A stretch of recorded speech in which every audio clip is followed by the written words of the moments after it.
Hello, I'm Sydney, and this is Sharing Calm. If you don't already know, I am so glad that you're here today. I have a pretty cool video that is different from many of my other videos, at least at this point. I most often teach yoga and meditation, but I also hope to offer maybe other yoga help or life insights, and eventually hopefully some sort of like poetic, artsy vlog style thing, but we'll get to that another time. So today I'm here to share with you 5 things to help you in your at-home yoga practice or to help you practice yoga online. I have only been a certified yoga teacher for less than a year, but I've been practicing yoga for somewhere around 7 or 8 years. And I did pretty much exclusively start practicing yoga online because I was moving a lot. And in any case, I was moving around so frequently that practicing yoga online was really the one consistent thread throughout my life. And there's a few things, probably a lot of things actually, that I didn't know at first that would have helped me. I love practicing yoga online because there's the opportunity to connect with so many different yoga teachers with so many different things to teach and to help me grow. And I think that that's beautiful. And not every yoga teacher knows the same things. I was gonna say not every yoga teacher knows everything, but really like there's no yoga teacher that knows everything. And as a yoga student, I love that. Yeah, I love that. And yeah, I could go on and on forever about how much I love yoga, why I love yoga, but I want to help you love yoga too. So let's make that a little bit easier. Yeah, so 5 things to help you in your online yoga journey that I hope that help. And if they don't help, that's fine too. Let it go, move on. You're gonna have a great day anyways and a great life. So 1, it takes discipline. I mean, kind of obvious, right? But the discipline to get to your yoga mat close to daily is the hardest part. It's not the discipline to hopefully get in 1 yoga practice per month. That's a little bit easier. But you really find the benefits from yoga when you incorporate more closer to daily practice. And it doesn't have to be like an hour, 2-hour long yoga practice every day. I don't mean that. But to even come to your yoga mat for 5 minutes a day, 10 minutes a day, that builds up over time. And you end up getting so much more from it because there's less gaps in between this practice.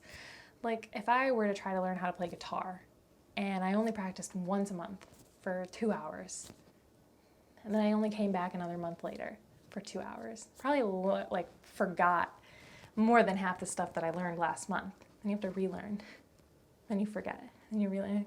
And that's okay. I'm not saying that's bad or wrong. It just sticks more when you bring more of that practice in daily. So it takes discipline, and in yoga that is something that is called tapas, which is kind of like the willingness to put in the effort, to light the fire within you to get there and to get practicing. And so even the practice of getting yourself from wherever you are in your day to your yoga mat, that's yoga. Because that's practicing tapas, that discipline to get there. And if you get to your yoga mat and you sit there for 30 seconds, probably you'll end up staying there longer because you already practiced the hardest thing, which was just getting there in the first place. Sometimes it feels scary to go onto your yoga mat because you don't know what to expect and you're worried that maybe you're not going to do the yoga the right way, or today's going to be different than yesterday and whatever. Let that go. Let it go. The hardest part is getting onto your yoga mat. If you accept that, think about how easy it becomes to practice yoga. Because then you're like, the hardest part is practicing tapas. But I can do that.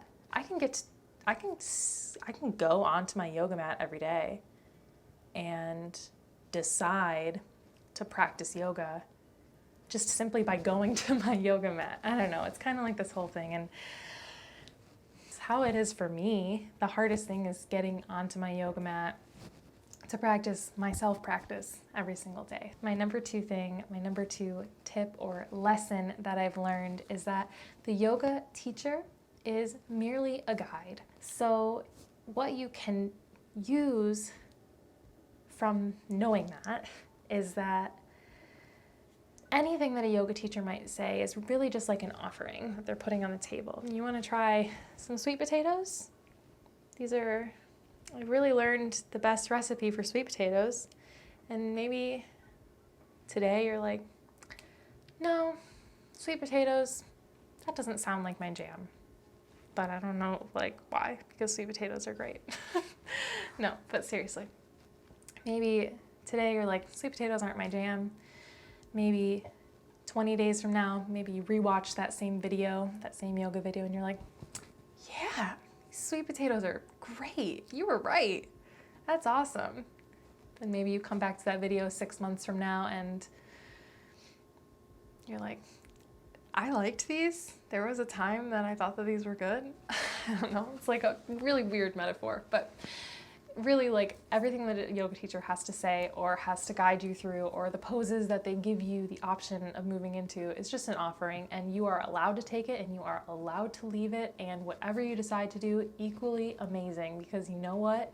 You're using your inner self to decide and learn to understand and know what it is that you need. So let the fear of the yoga poses or not being able to do this or that go. Get it out of here. If you come onto your mat and the yoga teacher starts telling you to do some neck circles, and they only do that for like a breath or two, and then right away they move on to something else, but you are so into those neck circles that you want to stay there, stay there. Okay, so my number 3 thing is to come exactly as you are. Yeah, exactly as you are. And this one I won't get into too much, but every day is different. I'm a different person every single day, literally. Some days I feel like I am like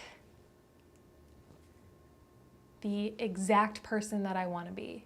And some days I feel like I am the exact opposite of the person that I want to be. But you know what? I don't have to be that perfect version of myself to get on my mat and practice yoga. It's harder on the days when you don't feel like your ideal self to get onto the yoga mat and to go inward and like, I don't know, break that down and understand what's going on there. But those are the days that you need it too. So come exactly as you are. You don't have to look a certain way. You don't have to feel a certain way.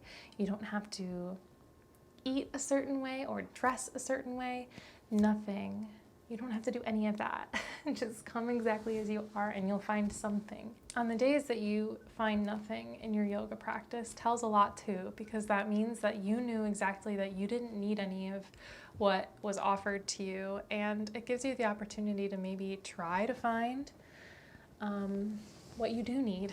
And it's really just like taking care of yourself, coming onto your yoga mat exactly as you are, and without expectations is an important part of that too. Come exactly as you are without any expectations of needing to end the yoga practice as something or someone specific.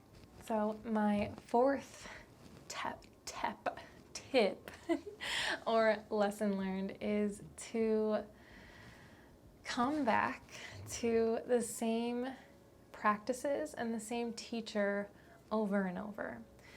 Some people might disagree with me on that. That's totally fine. There's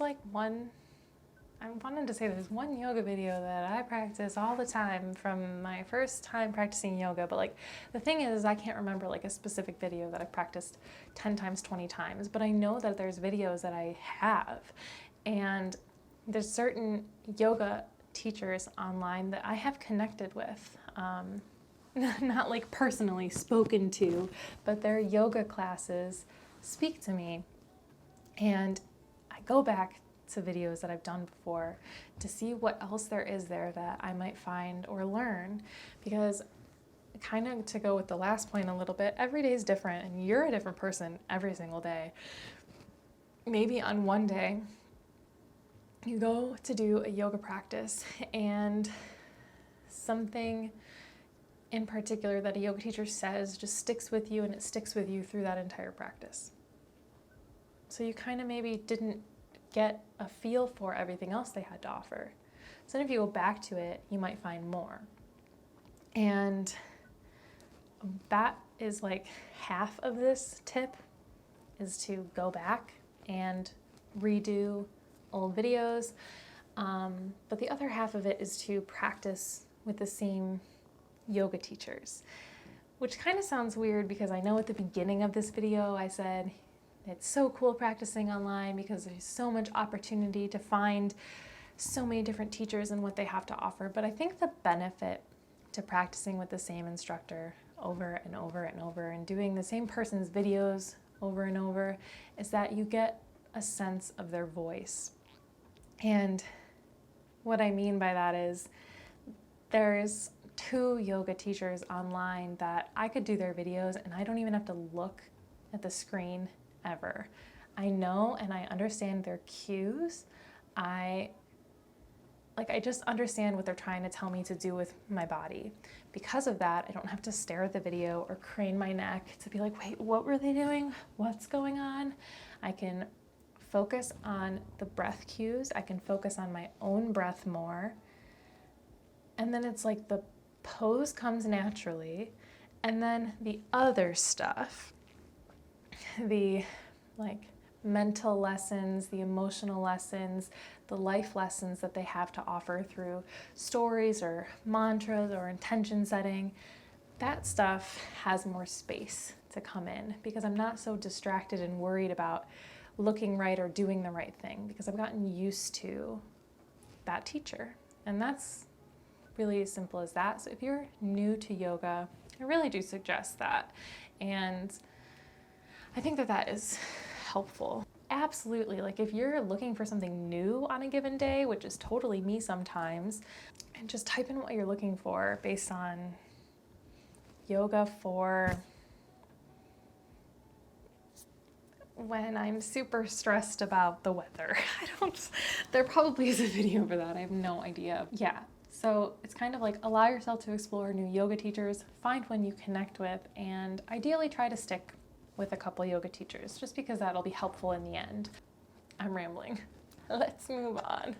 Number 5, try to create a space to practice in consistently every day.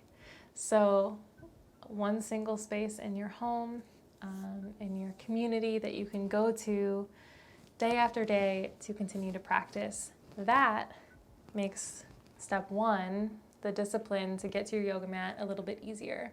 So not everybody has the space. Not everybody has the ability to be in the same space every day, and I get that 100%. And if that's you, let this go. Maybe find the same candle. Took me a while to get there. Maybe find the same candle to light every day in whatever space that you're in. So you can just bring like a small candle around with you. Just something to create that space to allow yourself to kind of get into that yoga mindset a little bit easier, a little bit faster. If you set up the space in your home to do it, then it helps you to more often set up the time in your life to practice yoga. I hope that you got something from this. Just something to help you to hone in on your at-home yoga practice, your online yoga practice, and to encourage you to just continue to practice as often as you can. So just to kind of go through those 5 things super, super, super fast. 1, it takes discipline to get onto your yoga mat, and that's the hardest part. Number 2 is that what a yoga teacher has to offer you is merely guidance. It's merely an offering, and you know what you need. So you can take what they have to offer, or you can let it go for the next person or the next day. Number 3 is to come exactly as you are every single day without judgment. Just get there. Get onto your yoga mat exactly as you are. And number 4, a helpful tip or suggestion would be to come back to the same videos day after day, month after month, year after year, and to practice with maybe one or a few yoga teachers with more frequency. And number 5 is to create a space to practice in daily and make a ritual out of it become a little bit easier. Hope that helps someone out there in the world. Yeah, so if you liked that video, please let me know. There's a like button down below. That's a great way to do that. And if you have any other questions, never, ever, ever hesitate to ask. I would love to try and help you in the best way that I can. And if you like this video and you want more videos like it, then go ahead and subscribe to this YouTube channel, and I will see you next time. Bye.